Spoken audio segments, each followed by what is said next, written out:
یہ مجھے بتائیں کہ یہ جو آپ کا ان دنوں جو صورتحال ہے، اور خاص طور پر کیا آپ سمجھتے ہیں کہ پولیٹیکلی آپ کے جو نقطہ نظر سامنے آ رہا ہے، اور جس طرح سے تحریک انصاف والے خفا ہیں آپ سے کہ آپ نے جو احوال سنایا ہے جیل کا، یہ کوئی فائدہ مند چیز تھی آپ کی نظر میں؟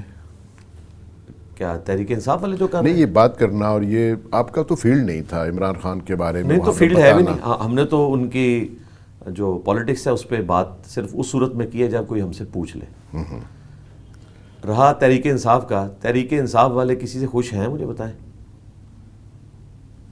شیر افضل مروت صاحب نے فرنٹ سے لیڈ کیا، ان کو آج وہ کیا کہتے ہیں؟ ٹھیک ہے، مجھے ایک بندہ بتائیں جس سے وہ خوش ہیں. بیرسٹر گور صاحب جو اس وقت آفیشلی ان کے چیئرمین ہیں، ان کے اوپر کیا غداری کا الزام نہیں لگاتے؟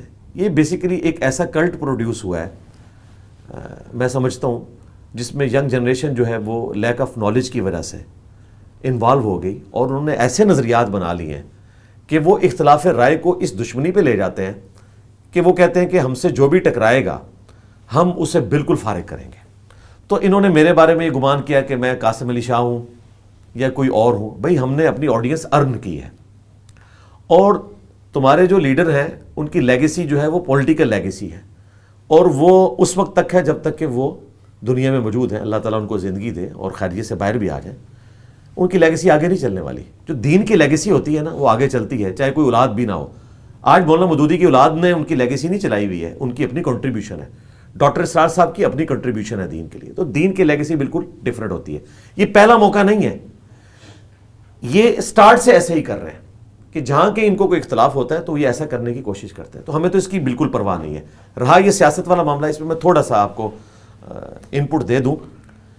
تحریک انصاف کے لوگوں کا دوہرا معیار آپ یہاں سے اندازہ لگائیں کہ جب عمران خان صاحب پرائم منسٹر تھے اور یو این او میں انہوں نے جا کے تقریر کی، اس وقت میں نے ان کے حق میں ایک ویڈیو ریکارڈ کروائی. وہ ان کے حق میں نہیں تھی. مجھے خوشی ہوئی کہ ہمارے پرائم منسٹر نے اسلام کا مقدمہ لڑا. لاکھوں لوگوں نے وہ ویڈیو دیکھی. اس وقت مجھے کسی پی ٹی آئی کے سپورٹر نے، نہ ہمارے اپنے ٹیم ممبرز میں سے نہ باہر جو بیٹھے ہوئے ہیں ان میں سے، یہ مشورہ نہیں دیا کہ آپ سیاست میں کیوں لچ فرائی کر رہے ہیں، کیونکہ ان کے مہاتما کی فیور میں بات ہو رہی تھی. اس کے بعد مہاتما صاحب کے اوپر گستاخ صحابہ کا فتویٰ لگا. میں نے فرنٹ سے لیڈ کیا کہ یہ گستاخی نہیں ہے. جو عہد کے پوائنٹ آف ویو سے، صحابہ اکرام کے پوائنٹ آف ویو سے ان کے الفاظ کے چناؤ کا فرق تھا. میں نے بتایا کہ اعظم ریلوی صاحب نے قرآن کے ترجمے میں اس سے سخت لفظ استعمال کیا، نہ مرد کا لفظ استعمال کیا ہے صحابہ کے لیے. اس وقت ساری پی ٹی آئی بغلیں بجا رہی تھی. اس وقت ان کو خیال نہیں آیا کہ ایک پولیٹیکل لیڈر جو پرائم منسٹر ہے، آپ کا کیا کام ہے کہ آپ پالیٹکس میں لچ فرائی کریں. تو اس وقت ان کو یہ سمجھ آ رہی تھی کہ یہ دینی مسئلہ ڈسکس ہو رہا ہے. تو بھائی جب آپ کے لیڈر کو کنٹینر کے اوپر پیچھے سے قاسم سوری صاحب کہیں کہ حضرت مذہبی ٹچ دیں، تو کیا یہ دینی مسئلہ نہیں ہے؟ تو پھر میں بولوں گا نا کہ مذہب کو اپنے ٹچ کے لیے استعمال نہ کرو. اس وقت چونکہ ان کے خلاف بات جا رہی تھی تو ان کو وہی باتیں برا لگنا شروع ہو گئی. تو انہوں نے یہ سمجھا تھا کہ ہم ان کے فیم کے ڈر کی وجہ سے یا ان کے ٹرولنگ کی ڈر کی وجہ سے پیچھے ہٹ جائیں گے. بھئی پیچھے ہٹنا ہوگا تو آئی ایس پی آر وہ ہٹے یا کوئی سیاسی جماعت ہٹے. ہم نے کیوں پیچھے ہٹنا ہے بھائی؟ ہماری لیگیسی تو آپ کی لیگیسی بہت بڑی ہے اور ہم نے یہ ارن کی ہے، اور ہم ونریبل ہیں ان جماعتوں کے ہاتھوں جو لوگوں کو قتل کر دیتے ہیں. آپ تو برگر کھانے والے لوگوں زیادہ زیادہ گالیاں نکالو گے. تو میں نے تو ان سے ٹکر لی ہوئی ہے کہ جنہوں نے میرے اوپر 9 قاتلانہ حملے کروائے اور 10واں یہ کروایا جو سب سے بڑا، میرے سر میں گولی ماری 295C لگا کے. تو میں ان سے کوئی خائف نہیں ہوں. ہاں ان کو ہمیشہ نقصان ہوا. 2023 میں انہوں نے میرے خلاف ٹرینڈ چلایا، اللہ کا شکر ہے ہماری ویورشپ اور بڑھ گئی. 2024 میں چلایا اور ہمیں فائدہ ہوا. 2025 میں یہ کام کیا انہوں نے اور فائدہ ہوگا. اصول اور مبادی کے اوپر بات کریں، اور اگر ان کا اصول اور مبادی وقت کے ساتھ چینج ہوتا ہے، یعنی کہ یو ٹرن لیتے ہیں یہ، تو پھر ان کا تو کوئی علاج نہیں ہے. اگر اس زمانے میں وہ حلال تھی گفتگو سیاست پہ کہ جب آپ کے مہاتما کو فائدہ پہنچ رہا تھا، تو آج بھی حلال ہے. اور اگر اس وقت حرام تھی تو آج بھی حرام ہے. اور میں نے جو پہلا بیانیہ دیا 21 دسمبر 2025 کو 2 گھنٹے کی ویڈیو میں جیل کا کوئی ذکر ہی نہیں ہے. خان صاحب تو بڑی دور کی بات ہے. میں نے کہا ہم تو اپنی دعوت ڈسکس کرنے بیٹھے ہیں، تو مجھے اگر شوق ہوتا تو میں اس دن اس کو ڈسکس کرتا. میں نے آج تک اپنے پلیٹ فارم سے ان کے مہاتما صاحب کو ڈسکس بھی نہیں کیا. یہ تو پوڈ کاسٹ میں جب پوچھا گیا تو آپ کو پتہ ہے ہم کسی کو یہ زبردستی نہیں کہتے کہ یہ سوال نہیں پوچھنا یا پوچھنا ہے، ریکویسٹ کر سکتے ہیں. میں نے بھٹی صاحب سے ریکویسٹ کی کیونکہ وہ ہر جگہ خان صاحب کو لے آتے ہیں، خواہ وہ طارق مسعود صاحب کے پاس جائیں، خواہ وہ ابتسام علیہ ظہیر صاحب کے پاس جائیں، خواہ وہ طارق جمیل صاحب کے پاس جائیں. مجھے خدشہ تھا کہ وہ چونکہ ان کی ایک عقیدت ہے ان کے ساتھ، تو میں نے ہاتھ جوڑے تھے. اسی طریقے سے میرے ٹیم ممبرز گنوائے. میں نے کہا حضرت اپنے مہاتما صاحب کو نا بیچ میں لے کے آنا، اگر آپ لے کے آئے اور میں نے جواب نہ دیا تو پھر یہ سارے ناراض ہوں گے، اگر جواب دیا تو ناراض ہوں گے. تو مسکرا پڑے، کہتے ہیں نہیں تھوڑا سا آپ نے ضرور ٹچ دینا ہے. ویسے میں ان کیمرہ انہیں بتا چکا تھا اپنے ٹیم ممبرز کو. تو میں نے 6 تاریخ کو میں گھر واپس آ گیا تھا اور آلموسٹ 9 یا 10 تاریخ کو میں نے 25-30 بندوں کو بتا دیا تھا کہ یہ جیل میں خان صاحب کی صورتحال تھی. کیونکہ ہمارے ٹیم ممبرز میں پی ٹی آئی کے لوگ بھی ہیں، نون لیگ سے بھی تعلق رکھنے والے ہیں، جماعت اسلامی سے بھی تعلق رکھنے والے ہیں، پیپلز پارٹی کو بھی پسند کرنے والے لوگ ہیں. تو میں نے ایک ایکس پرائم منسٹر کے کیا حالات ہیں وہ ان کو بتائے تھے، لیکن میں نے ان کو کہا تھا کہ میں ویڈیو میں اس کو ڈسکس نہیں کروں گا. تو بھٹی صاحب نے پوچھا تو میں نے اس کو ڈسکس کیا، اور پھر اس میں خام خواہ انہوں نے مجھے مجبور کیا کہ میں ایک ایک سٹیپ طے کرتا چلا جاؤں.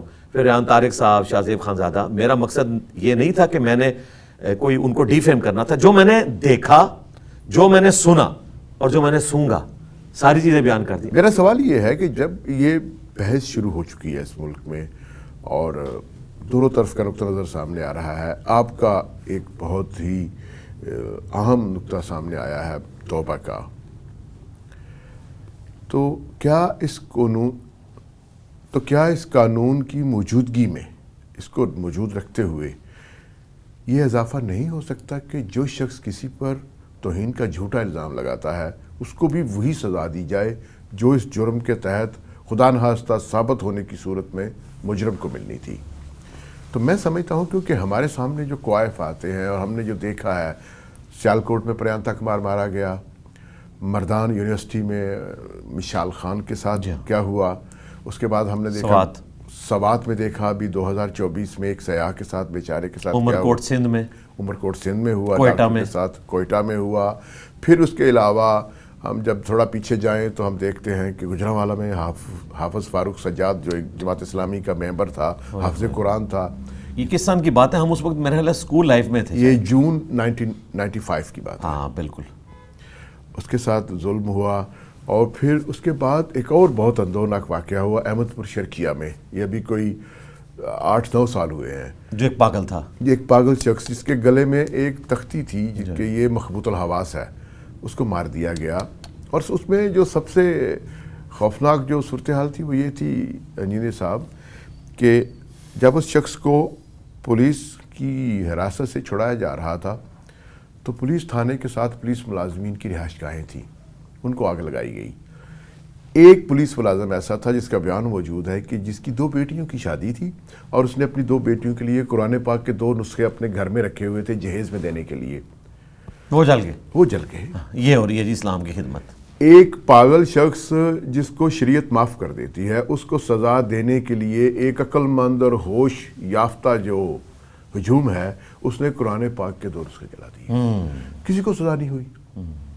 بہت سے لوگوں پر فرض جرم عائد کی گئی، لیکن چونکہ ہمارا جو قانون ہے وہ اس طرح حرکت میں نہیں آتا جیسے تحریر ہوتا ہے، بہت سے لوگ اس میں بچ گئے. ایک آدمی مارا گیا. بہت سے لوگ ہمارے میں سمجھتا ہوں تاریخ پر بہت برے داغ ہیں کہ ہم نے مہمانوں کو یہاں پر مارا ہے، پریانتا کمار جیسے شخص کو مارا ہے، کچھ بھی کسی کو سزا نہیں ملی. تو کیا آپ سمجھتے ہیں کہ واقعی اگر ایسے گروہوں کی، ایسے لوگوں کی آپ نے حوصلہ شکنی کرنی ہے تو ایسی سزا ہونی چاہیے کہ جو غلط الزام لگانے والا ہے اس پر صرف 182-83 کے تحت ہی مقدمہ نہ ہو اور کل اس کی ضمانت ہو جائے، اس کو بھی وہی سزا ملے؟ جی بالکل، میں آپ کے ساتھ ہوں. اس سے شدید سزا ہونی چاہیے، تبھی ڈیٹرنس ہوگی، ادروائز نہیں ہوگی.